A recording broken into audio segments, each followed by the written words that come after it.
This peculiar story is about a young man named Ma. Every morning, he would greet his mother and push his vendor cart to work, earning a living. His family consisted of just him and his mother, who relied on each other.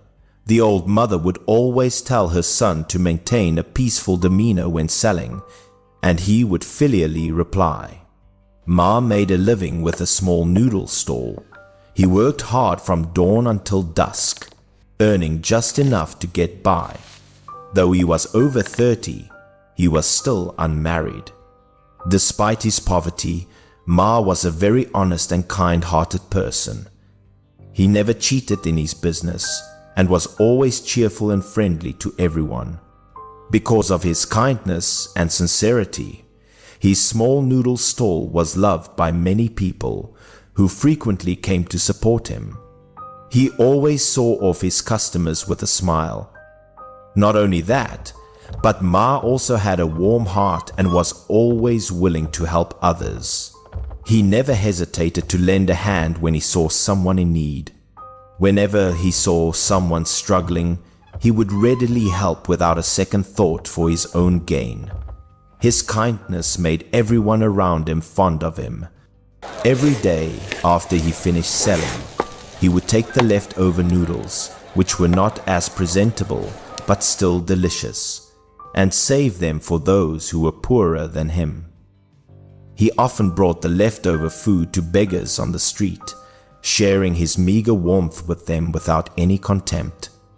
Because of his kind nature, many girls in the village were fond of him. If it weren't for his extreme poverty, he would have likely been happily married long ago. One day, Ma was packing up his stall to go home. He saw his old mother sitting on the bed, waiting for him to return for dinner, but her face was a little unhappy and troubled. As a filial son, Ma immediately noticed his mother's unusual demeanor. He worriedly went to her and asked if something was bothering her. During dinner, his mother recounted a strange story that had happened during the day. She said that after he had left for work, a strange girl had come to their house. It was in the middle of the day when she was cleaning the yard that a beautiful, wealthy young lady walked in, which surprised and flustered her.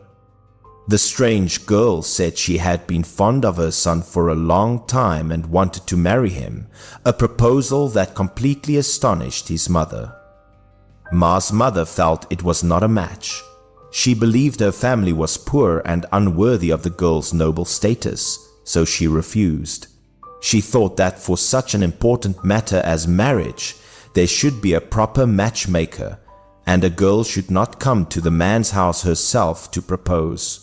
Moreover, the girl's background was unclear. Hearing his mother's refusal, the young lady said nothing more, just quietly turned and left, leaving a sense of indescribable doubt in the old mother's heart. Ma, upon hearing this, also thought that such a good thing could never happen to him. He only listened out of curiosity and advised his mother not to think about it too much. However, the next day, the town's famous matchmaker suddenly came to their house. Ma's mother was surprised to greet her and asked why she had come. The matchmaker smiled and said she had come to bring good news, a wonderful marriage for Ma, which made the old mother even more curious. The matchmaker said that a wealthy young lady had fallen on hard times and now had no one to rely on. Having heard of Ma's kindness, she wanted to marry him to find a stable life. That very night, the young lady and her maid came to Ma's house with a dowry. The wedding was very simple, without any elaborate ceremonies. The mother and daughter-in-law simply put on a little makeup, and that was considered the completion of the wedding. The mother felt guilty that their poverty had caused her daughter-in-law to suffer such a disadvantage. What was strange was that as soon as the bride entered, the dilapidated dirt house of Ma and his mother suddenly transformed into a magnificent and luxurious mansion. Every corner of the house exuded an aura of wealth and luxury.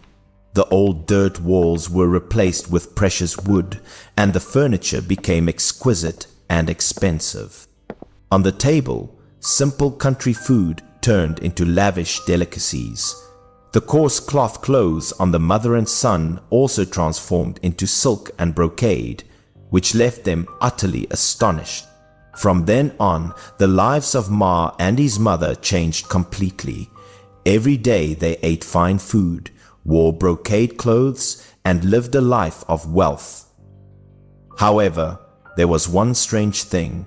Whenever they stepped out the door, the house would return to its dilapidated state, and their clothes would turn back into coarse cloth. Despite this, Ma's mother believed that her son was blessed to have married a celestial maiden. To thank the matchmaker, she brought a gift to her house to express her gratitude. When she met Ma's mother, the matchmaker was very flustered and surprised. She didn't understand why the old woman had come to her house to thank her. The matchmaker insisted that she had been home for the past few days and hadn't gone anywhere. She had also never arranged a marriage for anyone and did not know any such young lady. This horrified Ma's mother. She began to doubt her daughter-in-law's true identity, fearing that she might be some kind of fox spirit. Just then, the daughter-in-law and her maid suddenly appeared at the matchmaker's house. She gently chided the matchmaker for playing such a joke on her mother-in-law.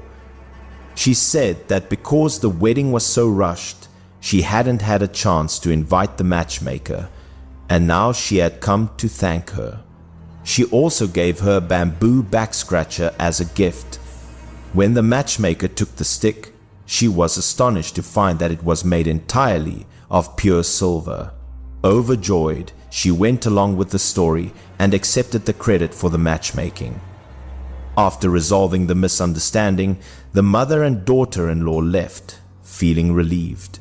The matchmaker happily saw them off, still in a state of blissful exhilaration. And so, Ma and the young lady lived together in happiness and carefree bliss for 5 years, their love as strong as ever. One day, the young lady prepared a lavish feast and invited her husband to share a drink with her. Ma found it strange and asked his wife if it was a special day. The young lady sadly said that she was a celestial maiden who had been banished to the mortal world. Moved by his kindness, she had chosen to marry him. Now that her 5-year term was over, she had to return to heaven.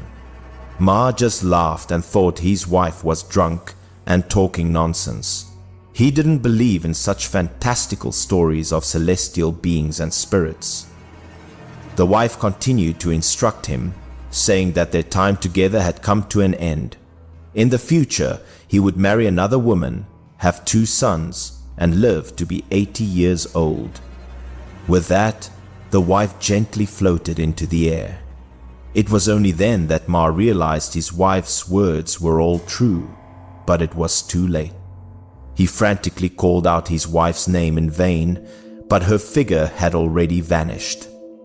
The magnificent mansion also disappeared, returning to its old, dilapidated state. Ma ran out into the yard in agony, looking up at the sky and wailing. The immense loss shattered his heart into 1,000,000 pieces. In the vast blue sky, the figure of his celestial wife grew smaller and smaller, then disappeared completely, leaving him alone with his pain and endless regret. After that, Ma returned to his life of selling noodles. Everything unfolded just as the young lady had said. He married another wife and had 2 sons. When he was 80 years old, as he lay dying on his sickbed, a beautiful woman came to see him off on his final journey. It was his celestial wife from long ago.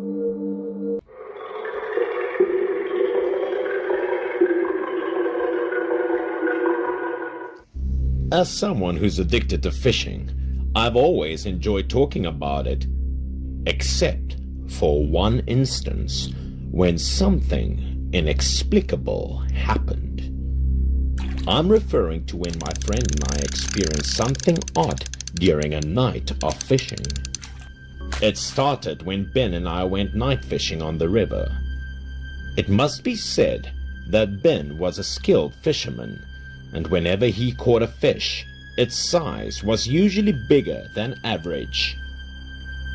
After a few hours of fishing, I got hungry. It was boring when we didn't prepare anything, so we had to eat whatever we could find or catch. I suggested packing 2 or 3 fish and grilling them, as I was in charge of packing the fish, and Ben was in charge of finding firewood. Ben went to the edge of the forest to find some not too far from us, and along the road he found plenty of dry branches lying around. After collecting some of it, Ben was startled to see something red in the dark of night. As he got closer, he discovered a red dress. He wondered what the hell was going on. At the same time, I finished wrapping the fish, just waiting for the firewood to grill. After a while, Ben returned with a bundle of firewood wrapped in the red dress. Originally, Ben intended to use it to light a fire. I didn't bother too much with him using the red dress as tinder for the fire. We talked while waiting for the fish to cook. After chatting for a few seconds, Ben's face suddenly changed as he stopped talking. He made a strange sound in his throat, so low that I barely noticed. He reached for the fish over the fire and started devouring the fish while it was still undercooked, looking like he found it irresistible and delicious, which was not surprising, but I was a bit concerned that the fish was still undercooked. I decided to stop Ben from eating all of it, as it could make him sick. But Ben suddenly went crazy. He shouted at me and jumped at me to grab the fish as I realized something had gone terribly wrong. Ben seemed to have lost his mind and control of his body. I'd never heard of him having epilepsy or anything like that before. A hunch told me that something scary had happened related to the red dress earlier, so I quickly overpowered Ben and brought him back to the car. At first, he resisted fiercely as if some terrifying force was controlling him, and it took a long while for Ben to calm down. Ben fell asleep, and I wanted to take him to the hospital to make sure he was okay, as the situation seemed to have passed. I finally decided to rather take Ben back to his house. After getting everything sorted and packed, we left. Eventually, Ben was back home with his wife sleeping in bed. But late at night, his wife was woken up by a strange sound. She saw him rummaging through the closet like he was looking for something. He tossed his clothing everywhere and didn't reply to his wife either. Only then did he find his wife's light red dress in the closet. Ben pulled it out and looked at it for a while. Shockingly, he decided to put it on. Then he went to sleep as if nothing had happened. His wife felt strange but thought her husband was just sleepwalking, so she didn't say anything and fell asleep after a while herself. Early the following day, when she woke up, the wife did not see Ben next to her and had no idea where he might have gone. She called me to see if he was at my place. As soon as she asked, I remember how Ben's expression changed since grilling that fish. I quickly drove his wife to the riverbank where we fished last night to have a look. As we guessed, we found Ben in the forest. He was kneeling in front of a tree with his wife's red dress hanging from it. Both of his feet were covered in blood, perhaps because he came barefoot. It was not a short distance. His wife was just about to walk up to him to wake him up, but as soon as she touched him, he fell lifeless to the ground. His whole body went cold.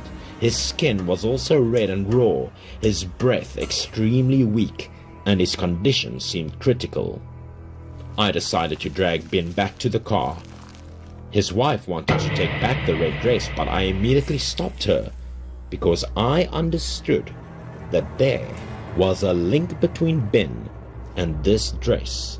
I knew for sure that Ben was probably possessed by evil spirits or something. Fortunately, when he arrived at the hospital and was treated, Ben woke up without remembering what happened after he collected firewood and touched that red dress. Needless to say, we unanimously decided never to return to that cursed fishing spot ever again.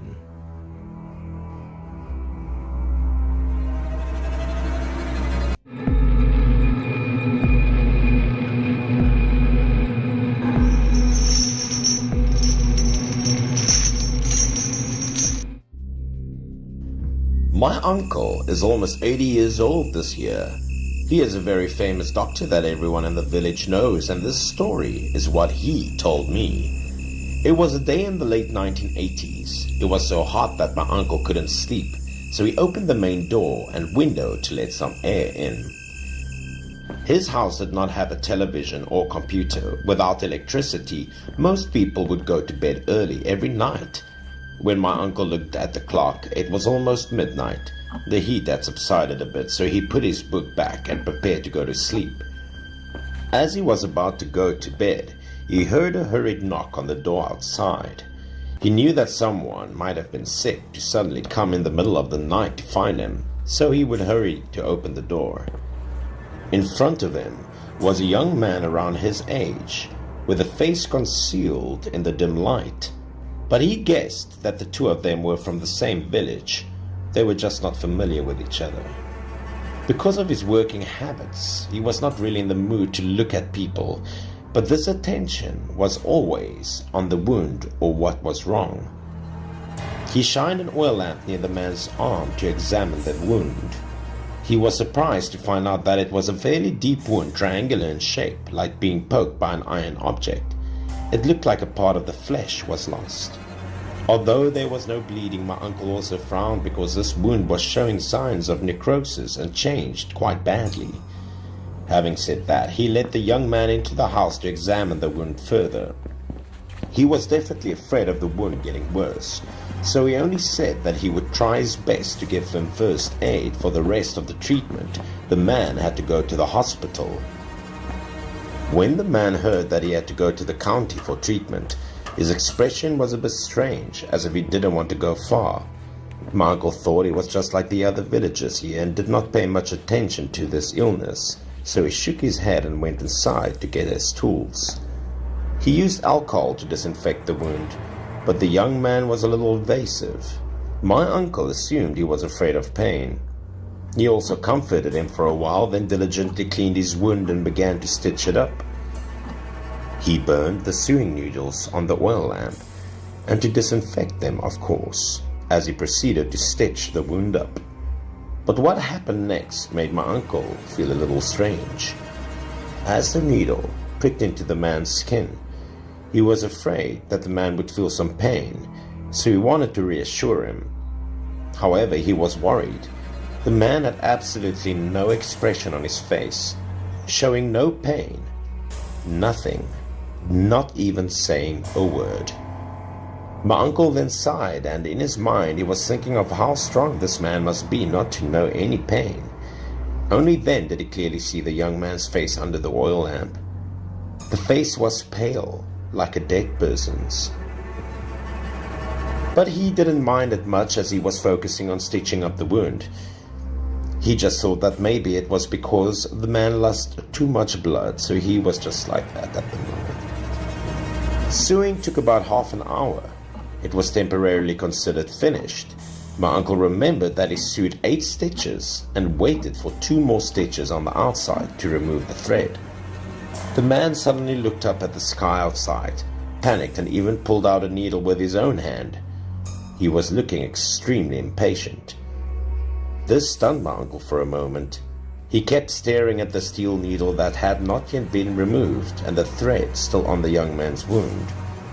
Just as my uncle was about to say something, the man suddenly shouted, "It's too late! It's too late!" and then rushed out. My uncle was stunned. Then he reacted and chased after the man because he was worried about the wound. As they reached the yard, the man suddenly just disappeared, as if he had turned into thin air. My uncle stood there for a long time. He didn't understand what had just happened. He was obviously quite confused, even thinking that he might have just met a ghost. Then he went back inside, and as he was about to turn off the light to go to sleep, he heard a knock on the door again. The man who came this time was an acquaintance, a small carpenter from a neighboring village. It turned out they were struggling with a difficult birth, so he came here to ask my uncle to come over and aid them. My uncle didn't have time to rest that night. He took his medicine kit and went with the man. It was the village next door, not too far. The two of them walked for only more than 20 minutes. But when my uncle ran to the door of the little carpenter's house, he heard the cry of newborn baby. That was the prospect of a mother and a child. Both my uncle and the carpenter felt more secure. Entering the house, they found that the mother and the baby's son were safe and sound, especially very pretty cute baby boy that was lying next to her. Since my uncle had already arrived, he couldn't turn around and do anything. After that, he cut the umbilical cord, cleaned and disinfected the baby, and washed the mother's wounds. But just as he was preparing to disinfect the baby, he discovered something strange. On the child's hand there was a red birthmark. A red thread, connected in lines very similar to the place where the wound was sewn on the man before. And adjacent to that, a shape like a sewing needle on the arm of the baby. My uncle was suddenly stunned when he saw this. And then he understood what has happened to the child. He realized why the man was in such a hurry. Perhaps because he was afraid of missing his reincarnation on time. My uncle had heard many stories about it, but this was the first time he witnessed it. Since then, the birth of the child with him stayed like a picture in his mind with a shadow underneath. Although they didn't live in the same village, he often came to visit my uncle. He also loved him very much. After my uncle was honored as a child's godfather, which created a magical destiny.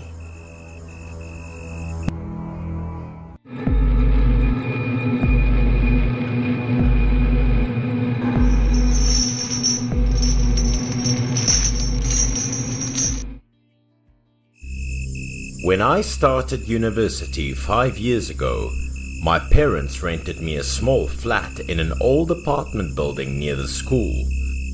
I believe that everyone might have had a reckless childhood, but no one should be like me, since I had witnessed a terrifying event. That night, I went back to my passion, climbing to the next balcony, and of course, not to steal anything, but because living in the room next door was a really attractive girl who attended the same school as me. I had no dirty intentions. I simply wanted to see her every day and watch her read, study, or simply clean the room. I would be at a balcony at 10 p.m. sharp every night, carefully opened the curtains with my hand and peeked inside. She appeared to be sweeping the floor at the time, carrying a piece of paper in her hand, and she looked quite cheerful. But then I realized she was talking to someone. I began to wonder who she was talking to, or whether she was using a headset to make a phone call. Most likely, she was chatting to her lover. Her body leaped abruptly. Honey, don't do that while I'm cleaning the floor. Despite the fact that she was dressed simply in a shirt and pants, her body was really appealing. She was staring into the air with wide round eyes and curly eyelashes, producing a gentle voice. Was she practicing a play? It wouldn't have made me feel like a genuine man was really there in front of her if it was simply talking on the phone. It was clear that they were practicing a play, although this one appeared to be a bit too sensitive. Standing behind the window frame made me feel more thrilled and shy than I had ever felt before. Was she actually acting in a play? If only I could play the male lead. She slid down the sofa, her thin but plump body hidden behind those garments. Everything was made more appealing by the long hair that fell on the sofa. Sweating heavily and taking slow, deep breaths, it looked like she was hugging someone. Even if it was only a rehearsal, it looked so real. This was quite daunting for a teenager like me. I stood there for a long time, and despite the fact that there was dew on the ground, I didn't feel cold at all. At the moment, I was still thinking, wow, I truly hit the jackpot today. That night, even though I returned to my room, I couldn't sleep. I kept tossing and turning and thinking about the scenario at the time. To be honest, I was such a pervert back then. I went to school the next day with dark circles under my eyes and couldn't open them since I couldn't sleep all night. I was walking back to my room from school when I heard footsteps behind me. I turned around, the corridor was empty, and no one was there. Something piqued my attention as I was ready to return to my room. And what I noticed was the door key, which was still plugged into the door handle of a room. Maybe because my neighbor forgot it in a rush.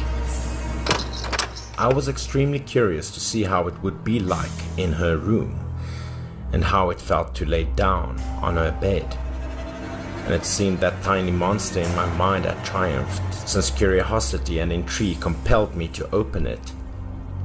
My heart began to feel guilty as the door opened, but my hands couldn't stop. I was acting exactly like a pervert. I entered the room gently, opening the door. A feminine smell wafted through the room, erasing some of my shame. The space was poorly lit and quite empty. Curiosity raised again inside me after standing for a while and gazing around the room. I began digging through the shelves, through photo albums, books. I didn't even remember what I was looking for. I was perplexed by the underwear dangling from above. This was the bathroom. Such a girl she was. There were many different kinds of shower gels. It also had a very pleasant and enticing fragrance. And as I proceeded to the back door of the room, which had to be the bedroom, I swiftly opened the door and peered into the room out of curiosity.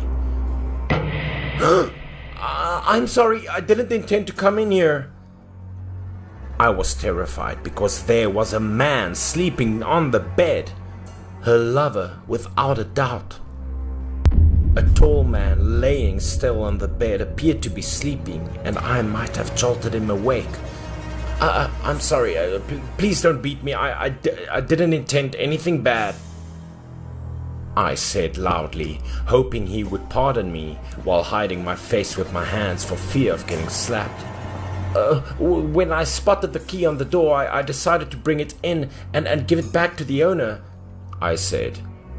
True though, doing bad things was simple to stress about. My sweat was streaming and I'd always been a coward. Then I gradually calmed myself and opened my eyes again after explaining with my eyes still closed. What a strange thing it was for me to summon the courage to face him in the eyes. He was like a statue, laying immobile on the bed. Only now I got the courage to investigate further, and it turned out to be a humanoid statue. It's a statue? What brought it here? I was still sweating heavily and terrified. A frightening noise sounded from behind me before I could restore my calm. The door behind slowly opened. Perhaps there were still people at home. There had to be someone inside, or the door would not have been opened. However, when the door was fully opened, I was able to see well inside.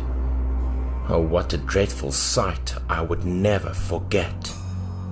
It was the kitchen, and there was a dark shadow standing there, shaped like a human. But it was simply a murky, hazy shadow, and it was slowly making its way towards the door, and me. The closer it approached, the more its shape twisted, becoming even more horrifying. My legs were paralyzed and I couldn't move. I was standing at the door, trying to get out. I was able to jump out the door with all my remaining power and fell to the ground. And as soon as I got out the door, I collected all my bravery and kicked the door shut in the aim of locking the monster inside. After that, I sprang up and sprinted like an athlete, wishing I could get out of this place as soon as possible. All of my tiredness and exhaustion when I got home from school vanished. I could only close my eyes and run oblivious to the moon. That night, I went to a friend's house to sleep, and I didn't dare to tell anybody about it because honestly, I hadn't done anything to be proud of back then, and telling it would be humiliating.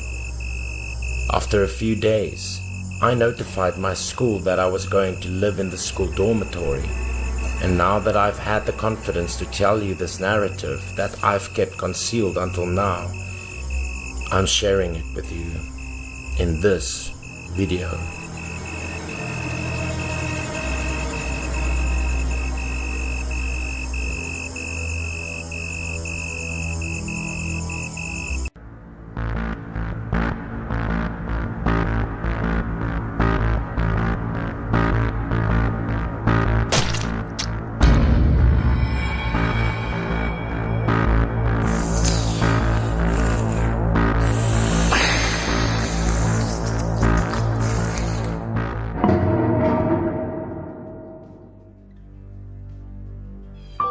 This story revolves around the terrifying incidents that took place at a poor village which was located somewhere in the mountainous area of China.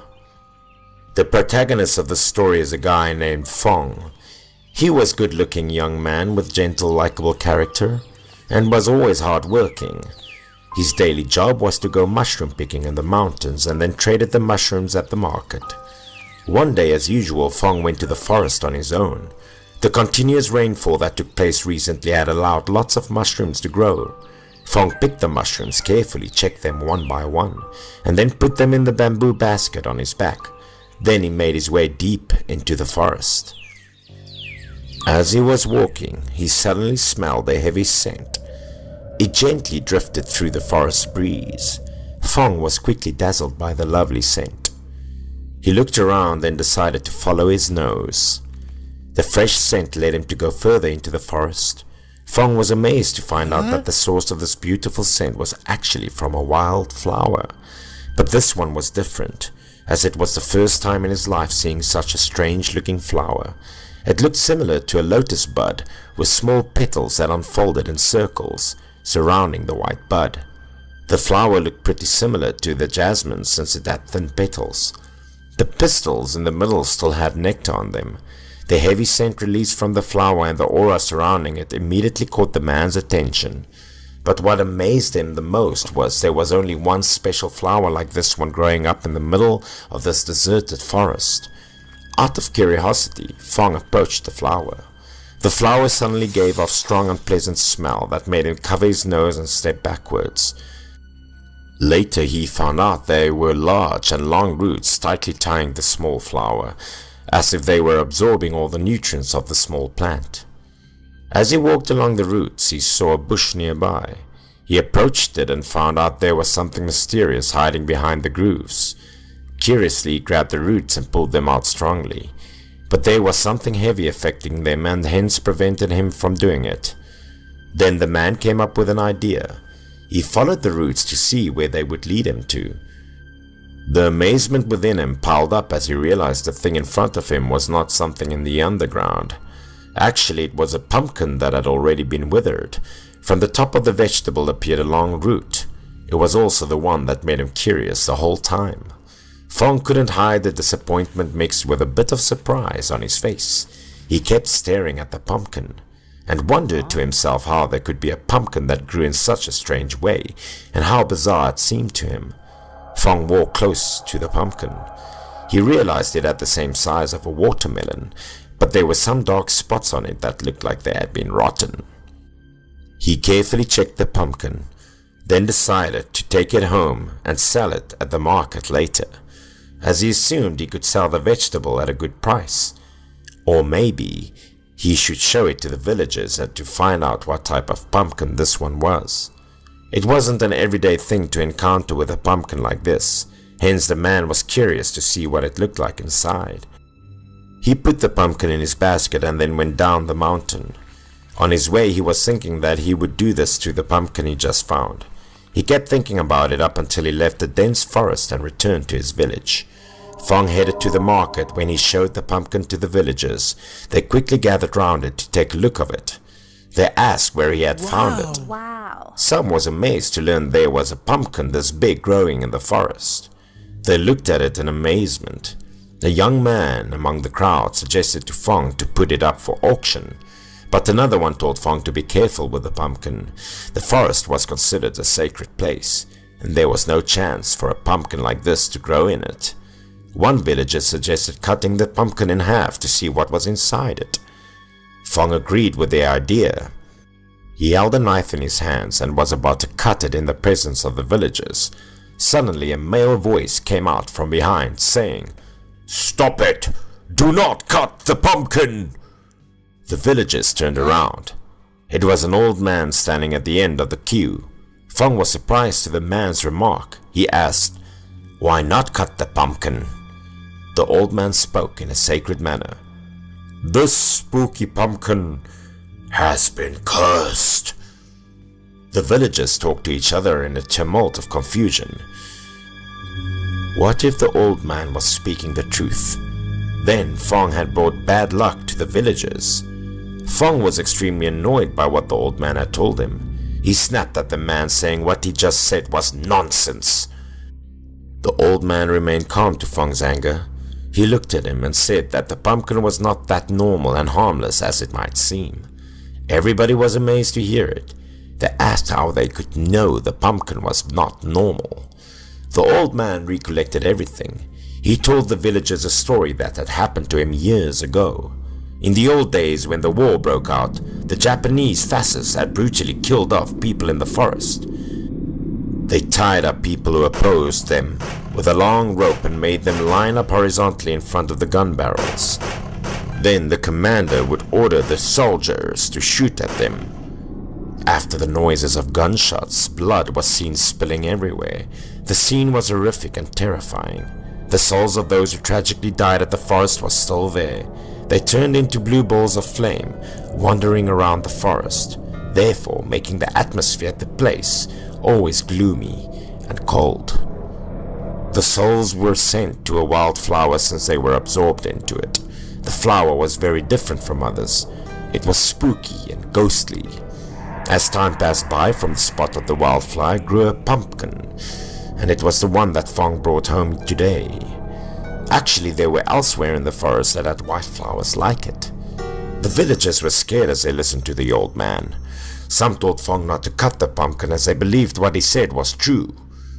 But the young men in the village didn't think that way. They assumed it was just a made-up story of the old man to scare villagers. The contradictory ideas from two sides quickly caused fierce quarrels to break out. The atmosphere started becoming tense and noisy, which made Fong extremely annoyed. At that moment, the group of young teenagers was behind Fong. They challenged him to cut the pumpkin open.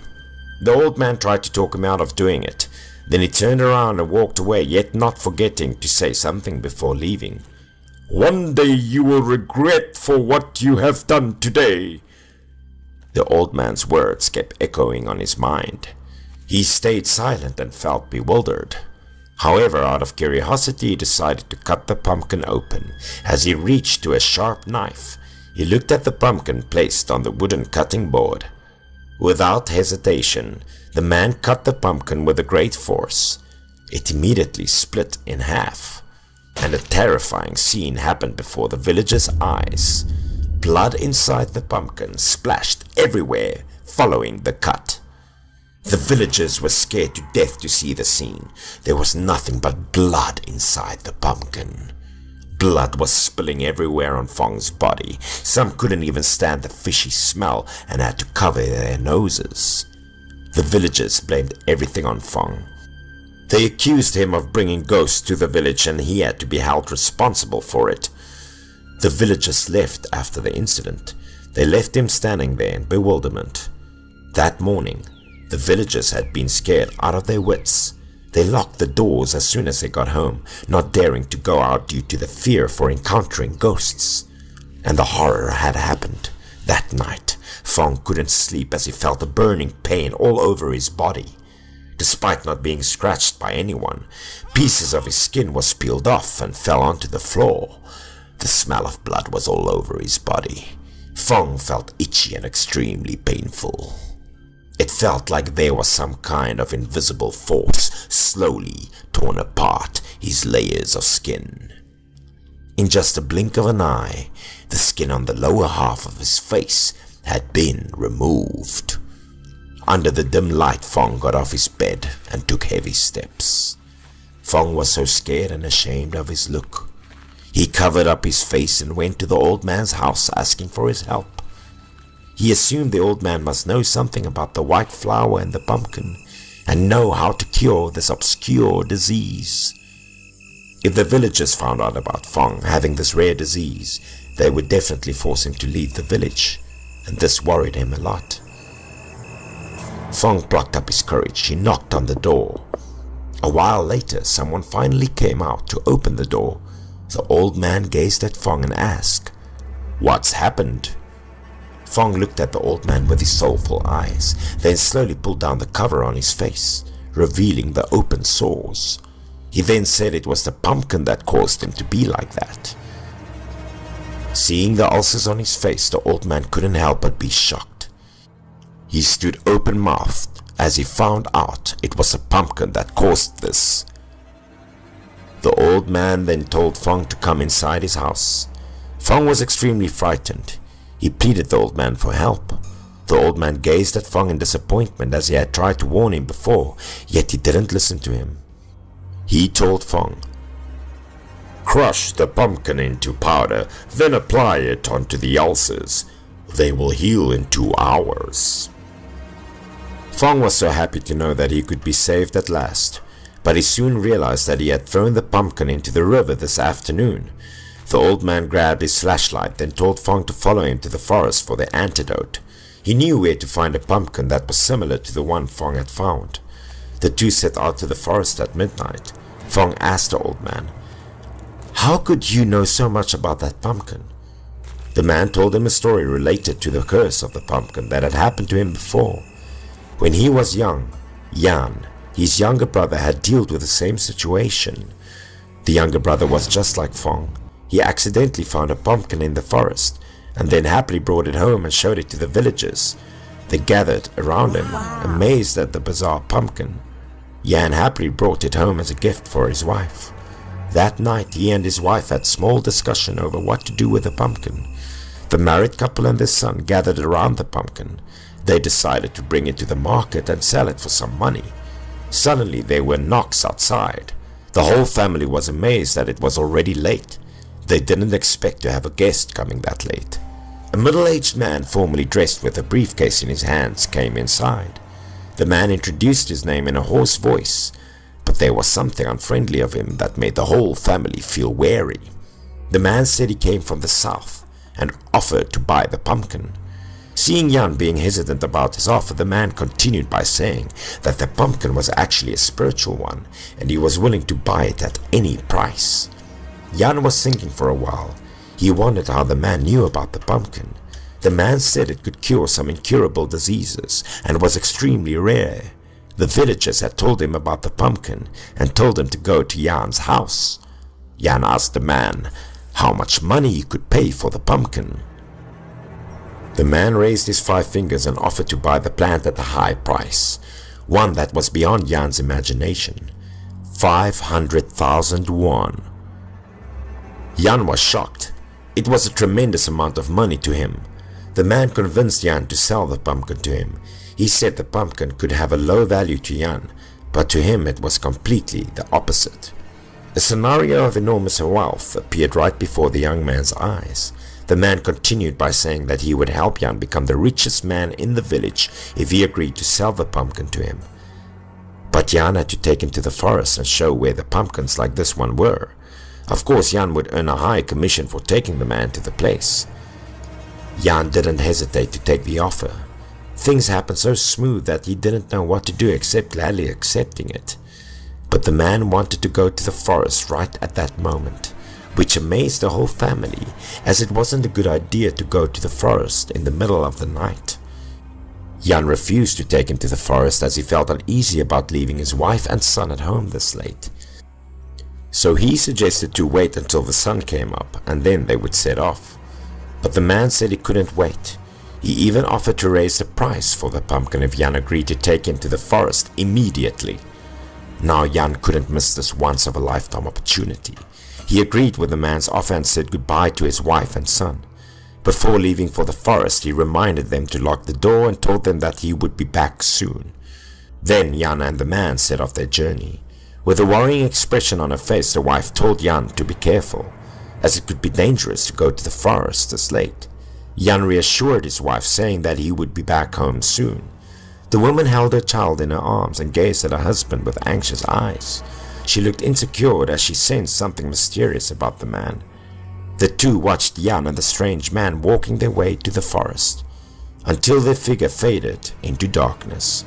That night, as the woman had lulled the child to sleep, she was still thinking about her husband. The sun had come up, but Jan hadn't returned. Sensing something bad had happened, she told the villagers about the incident and asked them to help her find Jan.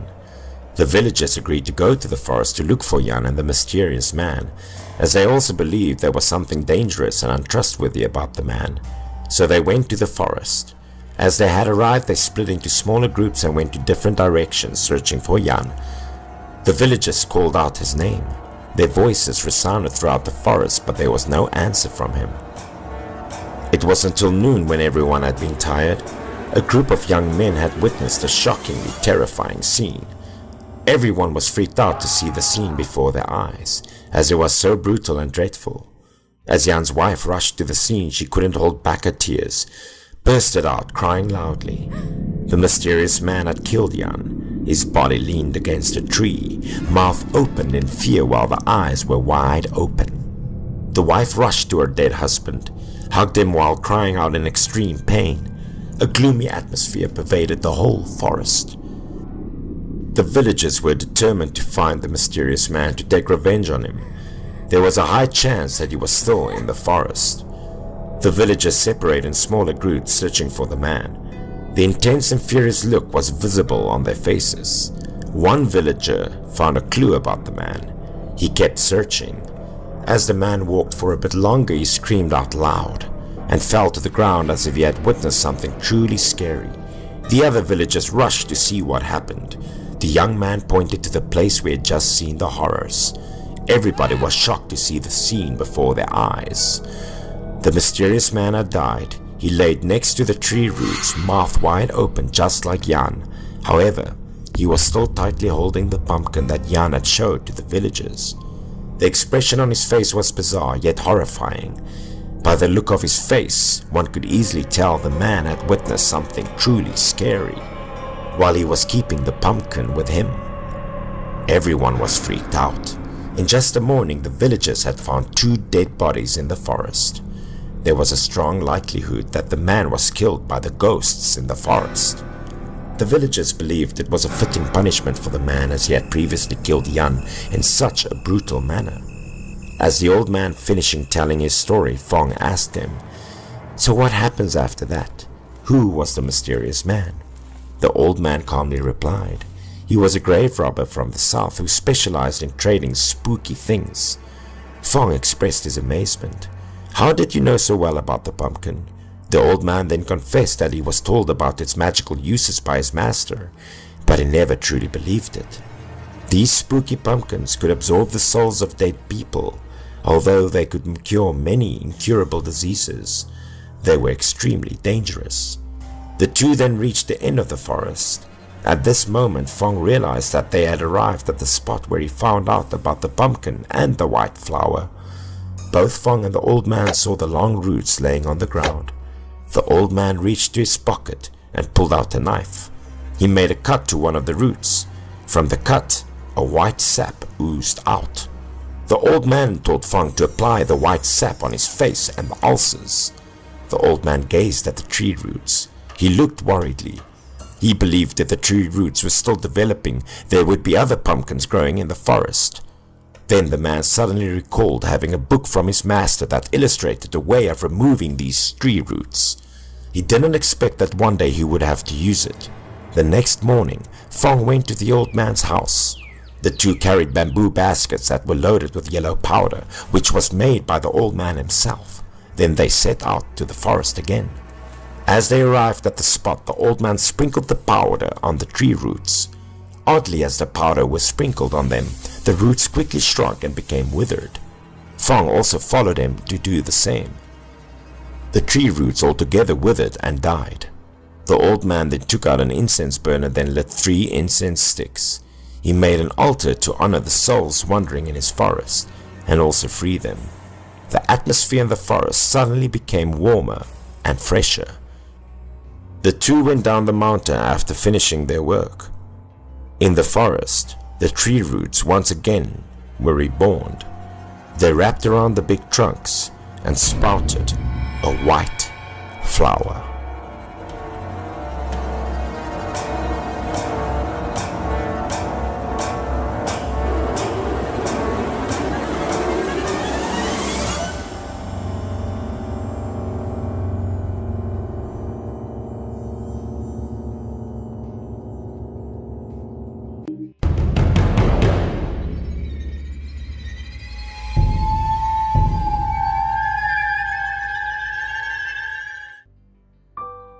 It was said that in the western mountains of Ichido County, there was a young scholar named Uno.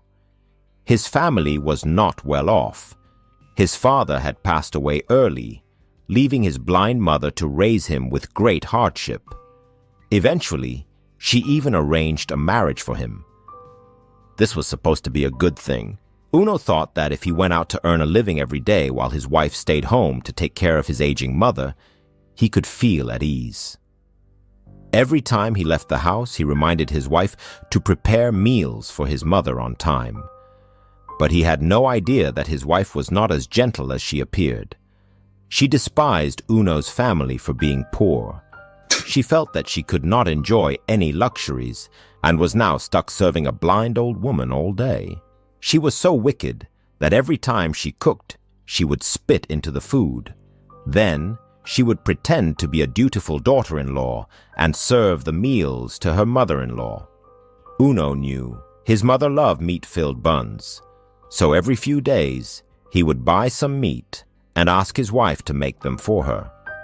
While chopping the meat, his wife muttered curses under her breath, still angry that Uno spent money on his old mother instead of bringing it home for her.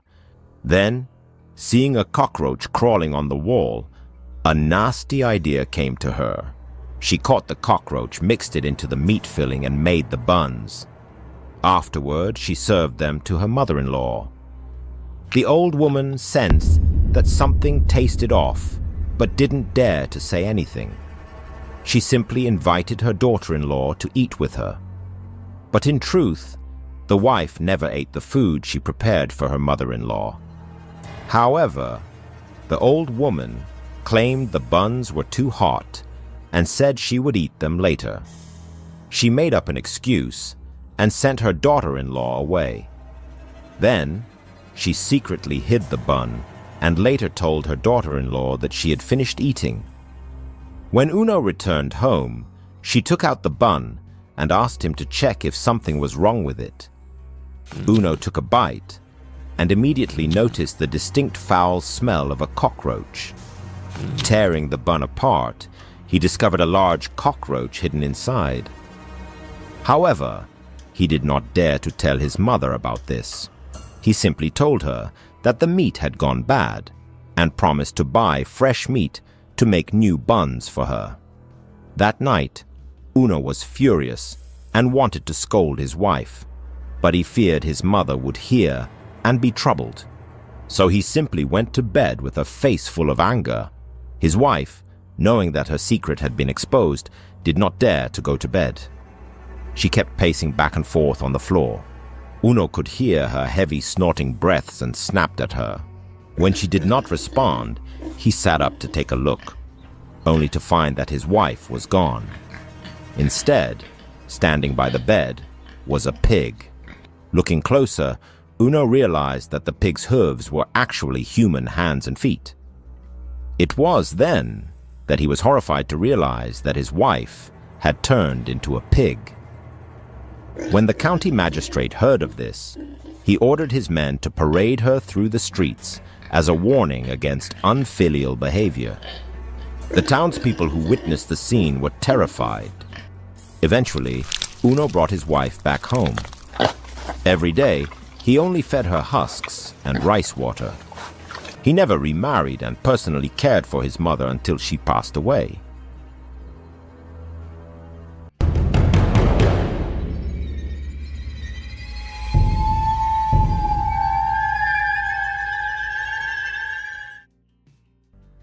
This eerie tale tells of a poor woodcutter. Orphaned at a young age and possessing no particular skills, he was forced to eke out a living by chopping firewood, each day exchanging his haul for a meager sum to buy rice. One afternoon, after finishing his woodcutting, he was carrying his load down to the market to sell. As he neared the river, he saw a fisherman hauling a giant river clam. The river clam was as large as a cartwheel. Even for the fisherman, it was the first time he had ever seen one so enormous. Curious, the woodcutter set down his load of firewood and approached the fisherman to strike up a conversation, marveling that such a large clam could exist in the world, guessing it must have lived for 100 years. He felt that since the clam had lived for so long, it would be a pity to kill it for a mere snack with wine. It would be better to release it and accumulate some merit. The fisherman, of course, refused to let it go. He scoffed. "What merit is there in that? I caught no fish today, only this. If you want to accumulate merit, then buy it from me." Eventually, the two men agreed to trade the clam for the firewood. The woodcutter noticed a wound on the clam's shell, so he decided to take it home.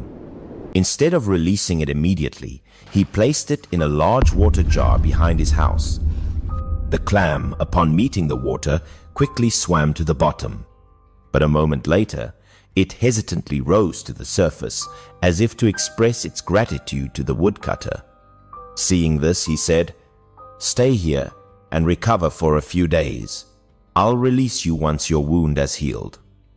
He was worried that if he released it immediately, the fisherman might catch it again. Having settled the clam, the woodcutter pushed open his door and went inside. He had no money to marry, so he lived alone. His house was simple, containing no valuable possessions. He had run out of rice, and the firewood he had chopped that day had been traded for the clam, so he had to go to bed hungry. The woodcutter lay down on his straw bed and, exhausted, closed his eyes. In his dream, he heard someone speaking, the sweet voice of a young woman. "Sir, wake up and eat." Hearing this, the woodcutter sat bolt upright. Before his bed indeed stood a beautiful young woman in her early 20s. He stammered, asking her name. The young woman gently explained that she was the giant clam he had rescued, transformed. She had come to express her gratitude for saving her life that day, thanks to which she had avoided the fate of becoming someone's meal. Then she conjured before the woodcutter a lavish spread of meat and wine. The young woman pulled him to the table, urging him to eat quickly before it grew cold. Seeing such a tray full of delicacies for the first time, the woodcutter, who was famished, dived in and ate heartily, continuously chewing and swallowing large bites. After he had eaten and drunk his fill, the young woman approached and embraced the woodcutter. She said she would repay his kindness by marrying him and becoming his wife. Naturally, he did not refuse. He felt this dream was so beautiful that he wished to remain immersed in it forever, never wanting to wake up. After a night of passion, as dawn broke, the woodcutter awoke, the sweet afterglow of that lingering dream still fresh in his mind. But as he turned his head, he saw that there was indeed a young woman sleeping beside him on the pillow. It was the same girl from the previous night, whom he had thought was merely part of his dream. The young woman did not hide her true nature, frankly telling him she was a spirit from the clam folk. Seeing his kind heart, she wished to marry him and live their days together. However, she said they could not continue to live in such poverty. She told him of a place by the riverbank where a set of skeletal remains lay, with treasure beside it, and asked him to go find it and help gather the bones. Heeding her words, he went to the riverbank and, indeed, found a set of skeletal remains. It appeared to be the bones of someone who had drowned a very long time ago. Beside the skeletal remains was a chest full of gold coins. Following her instructions, he gave the bones a proper burial. Then he brought the money home, considering it a reward. Thanks to the chest of money, he was able to buy a fine, spacious house, and together with the young woman, he lived a life of wealth and comfort. However, after only a year or two, he found that life no longer held any excitement for him. He grew tired of eating the finest delicacies. Even drinking various exquisite wines brought him no satisfaction. His once beautiful wife, the one who had helped him achieve his current wealth, no longer seemed as pleasing to his eyes as before. Thus, he began to be captivated by the allure of other women's flirtations. He started frequenting brothels to seek pleasure. With his pockets full of money, he came to believe that a life of carnal pleasures, with a woman on each arm, was the only life worth living. He sank deeper and deeper into debauchery. He also developed a gambling habit, spending his days immersed in brothels and then moving on to gambling dens. It wasn't long before he lost everything. He then borrowed money to continue gambling. When his debt amounted to 100 taels of silver, his creditors began to pressure him for repayment. Threatened, he shamelessly suggested that he would offer his wife as collateral to settle the debt. Though he felt ashamed and regretful, to save his own skin, he still led the creditor to his home. He even confidently assured the creditor that his wife was no ordinary mortal and would undoubtedly have money. However, upon reaching his house, his eyes widened in disbelief. His wife was no longer there. The grand house had also vanished, and in its place stood only the dilapidated hut from his past. He was stunned, but deep down, he understood what had happened. The creditor, unable to collect the money and furious at being deceived, beat him relentlessly. Despite his pleas for mercy, one of his legs was broken in the assault. Thereafter, every day, he dragged himself along on his crippled leg, wandering by the riverbank, calling out his wife's name while weeping and repenting for all he had done. But he continued to drag himself along in this manner until the day he died, and his wife never appeared again.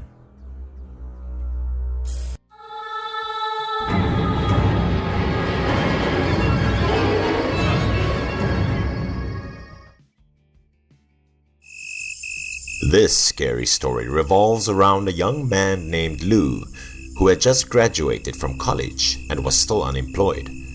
The man was also a game addict, as he spent most of his days playing video games. One day he played video games until midnight. It was until he got defeated in the game he was playing that he realized he hadn't had his dinner. Lou had gradually made a habit of having dinner late at night, 12 o'clock at midnight. As everyone was already at sleep, he went outside to find something to eat. That night was not an exception. The man once again went out to eat when it was already dark. All the nearby restaurants were closed, so he had to walk for quite a distance to find one. Eventually, Lou saw a small noodle restaurant. He quickly went inside without being hesitant. Actually, Lou had been on the street for multiple times, but it was his first time seeing this particular place. The restaurant owner was a bald man with an angular face. He looked a little bit ferocious, yet always had a friendly look on him every time he met his customer. Immediately, a hot bowl of noodle soup was brought to Lou. Starving, Lou quickly finished the dish so he could get back to playing video games. After leaving the noodle restaurant, Lou saw a figure of someone approaching him. Turned out, it was an old lady wearing ragged clothes. She looked pretty mysterious. The mysterious lady was actually a beggar, as she showed her cracked bowl to Lou, asking him for some money. Although Lou was a boring guy and a game addict, he was kind and generous. He took out the money remaining in his pocket and gave it to the old lady without even thinking about it. Then he returned home in a hurry. It looked like the beggar wanted to say something to Lou.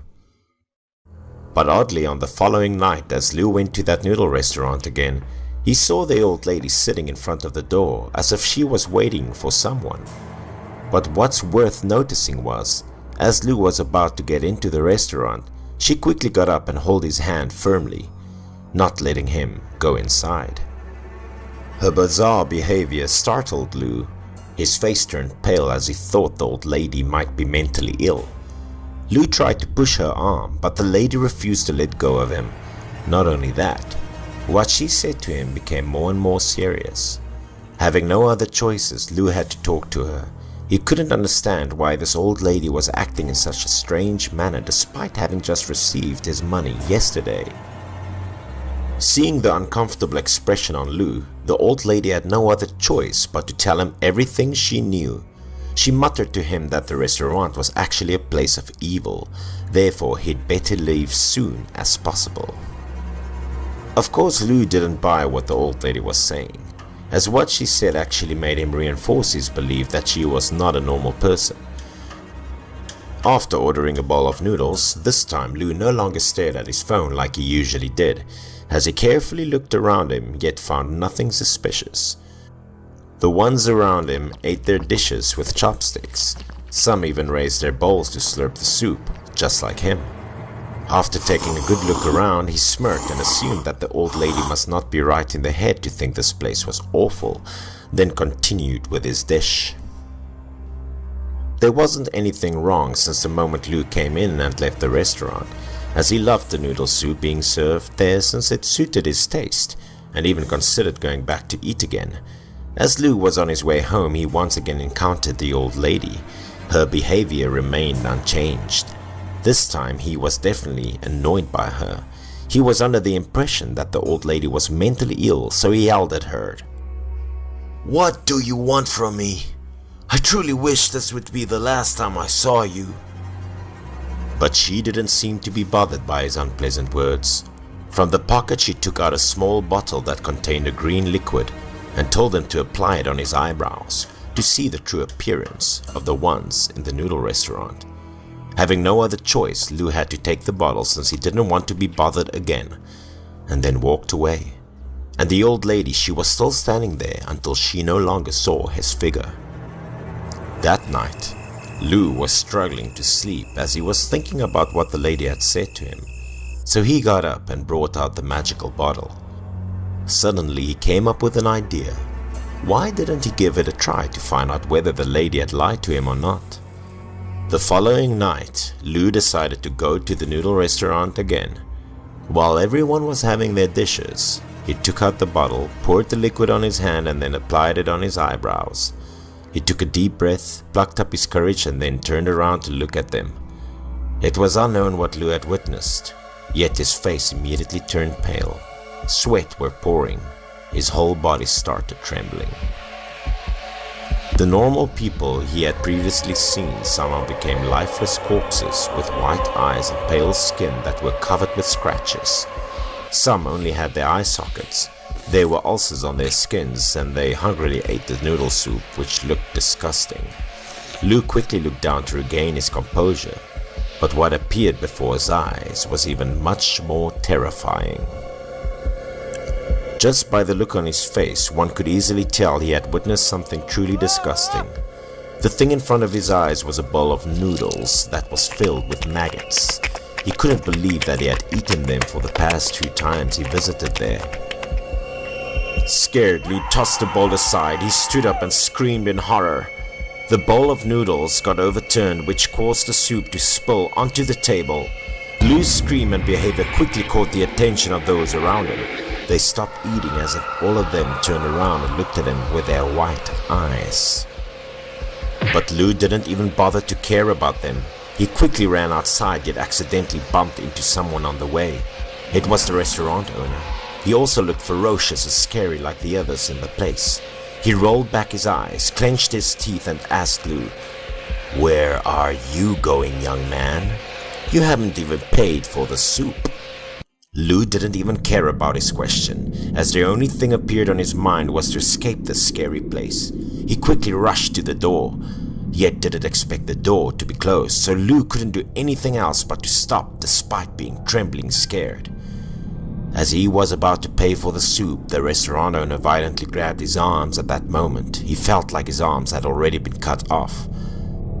The restaurant owner didn't insist the young man on paying for his soup, yet he said something strange to him, saying he shouldn't believe what the old lady had told him as she was full of lies. But it didn't matter much to him as who was right or wrong. The only thing he wanted to do was to escape the spooky place as soon as possible. As he finally made it out alive, he once again encountered the old lady. He couldn't understand why she was following him all the time. Days later, the young man still couldn't stop thinking about what had happened to him. Was it the restaurant owner or the old lady that told the truth? Anyway, since that day, Lou no longer dared to go out to eat at night. He broke his bad habits and returned to live like a normal person.